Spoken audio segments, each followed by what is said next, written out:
जय श्री कृष्णा दोस्तों, राधे राधे। कार्तिक मास व्रत कथा का पहला अध्याय आप हमारी पहली वीडियो में देख चुके हैं, तो इस वीडियो में देखेंगे दूसरा अध्याय। वीडियो के लास्ट तक बने रहें। धन्यवाद। कार्तिक मास व्रत कथा के दूसरे अध्याय में भगवान ऋषि सूत जी नारद जी को आगे बताते हैं कि भगवान कृष्ण ने बताया कि जब गुणवती के पति को राक्षस द्वारा मार दिया गया तो वह बहुत दुखी हुई।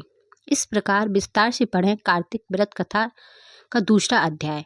देवी गुणवती अपने पिता और स्वामी को राक्षस द्वारा मारे जाने का संवाद सुनकर पिता और पति के कलेश से दुखित होकर करुण विलाप करने लगी।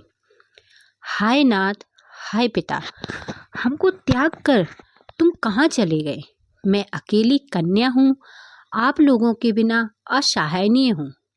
मैं अब क्या करूँ? अब मेरे भोजन और वस्त्रों की व्यवस्था कौन करेगा?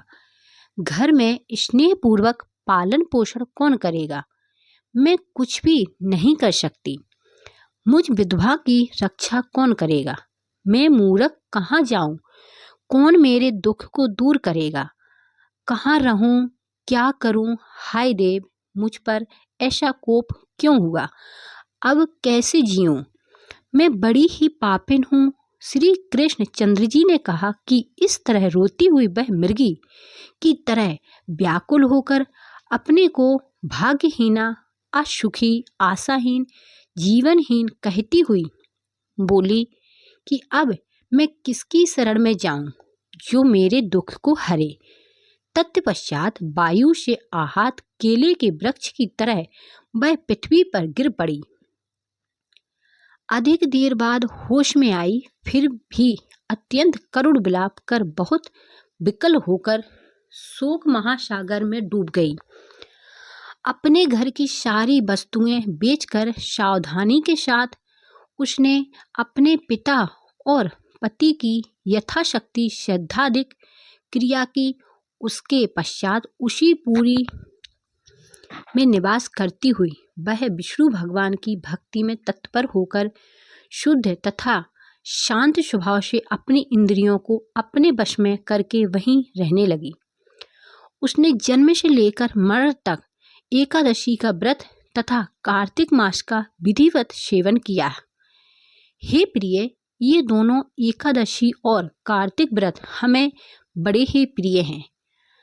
भुक्ति, मुक्ति, पुत्र तथा संपत्ति को देने वाले परम पवित्र हैं। जो मनुष्य तुला की संक्रांति करते हुए कार्तिक मास में प्रातः काल में स्नान करते हैं, वे चाहे पापी ही हों तो भी वे पापों से मुक्त हो जाते हैं।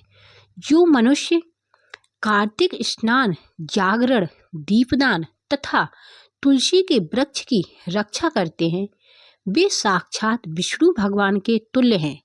जो भक्त कार्तिक मास में विष्णु भगवान के मंदिर की स्वच्छता तथा विष्णु भगवान का स्तुति वचन करते हैं, वे प्राणी जो जीवन मुक्त हैं।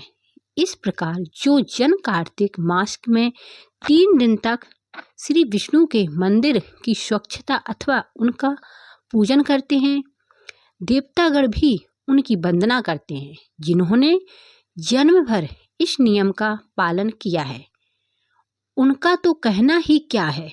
इसी प्रकार वह गुणवती विधवा दत्तचित्त होकर प्रतिवर्ष कार्तिक का व्रत और विष्णु भगवान की पूजा भक्ति पूर्वक करती रही। हे प्रिय, एक बार वह रोग के कारण दुबली हो गई तथा ज्वर से पीड़ित होने पर धीरे धीरे किसी प्रकार गंगा स्नान करने को गई। वह जल में स्नान करने के निमित्त उतरी और जाड़े से कांपने लगी और विकल हो गई। तब उसने आकाश की ओर से अपनी ओर आते हुए एक विमान को देखा, जो शंख, चक्र, गदा और पद्म आदि विविध शास्त्रों से सुशोभित विष्णु भगवान का रूप धारण करने वाला था। रथ पर उनके वाहन गरुड़ की ध्वजा अंकित थी। तब मेरे विष्णु के गरुड़ विमान पर चढ़ाकर उस पर चंबर डुलाते हुए अप्सरागणों से सुशोभित उस गुणवती को बैकुंठ लोक में ले गए।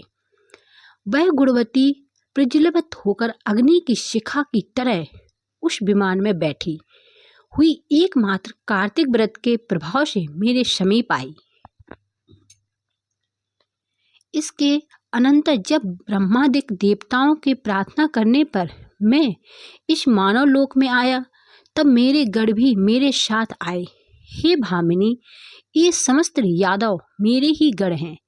देव शर्मा नामक विप्र जो पूर्व जन्म में तुम्हारा पिता था, वही इस जन्म में सत्राजित होकर यहाँ जो पूर्व जन्म में तुम्हारे पति चंद्र शर्मा थे, वही अक्रूर हुए। और हे भामिनी, तू ही वह गुणवती है। कार्तिक व्रत के पुण्य से ही तू मुझे अति प्यारी है। हे शुभे, पूर्व जन्म में मेरे मंदिर के द्वार पर तुमने तुलसी का बगीचा लगाया था। उसी पुण्य के प्रभाव से तुम्हारे घर में यह कल्प वृक्ष सुशोभित हो रहा है। पूर्व जन्म में जो तुमने कार्तिक मास में दीपदान किया था, इसी कारण तुम्हारे शरीर में शोभा और तुम्हारे घर में साक्षात अचल लक्ष्मी निवास करती हैं। उस जन्म में तुमने जो व्रतादिक पति स्वरूप भगवान के लिए अर्पण किया था, उसी के फल से तुम इस जन्म में मेरी प्रिय भायरा हुई। पूर्व जन्म में आजीवन तुमने नियम सहित कार्तिक मास का व्रत किया था, उसी से कभी भी हमारा और तुम्हारा वियोग नहीं हो सकेगा। इसी प्रकार जो प्राणी कार्तिक का व्रत करेंगे, वे सब भी मेरे ही समीप रहेंगे और तुम्हारे ही समान प्रिय होंगे। यज्ञ, दान, व्रत तथा तपस्या करने वाले मनुष्यों को जो फल प्राप्त होता है, वह कार्तिक व्रत के पुण्य फल का 16वां भाग भी नहीं होता। श्री सूत जी बोले, इस प्रकार सत्यभामा श्री कृष्ण भगवान से अपने पूर्व जन्म संबंधी पुण्य के प्रभाव का वृत्तांत सुनकर प्रसन्न हुई तथा सारे संसार के आदि कारण भगवान श्री कृष्णचंद्र जी को प्रणाम करके बोली, कार्तिक मास का तीसरा अध्याय आप हमारी तीसरी वीडियो में देखेंगे। तब तक के लिए राधे राधे। जय श्री कृष्णा, जय श्री कृष्णा।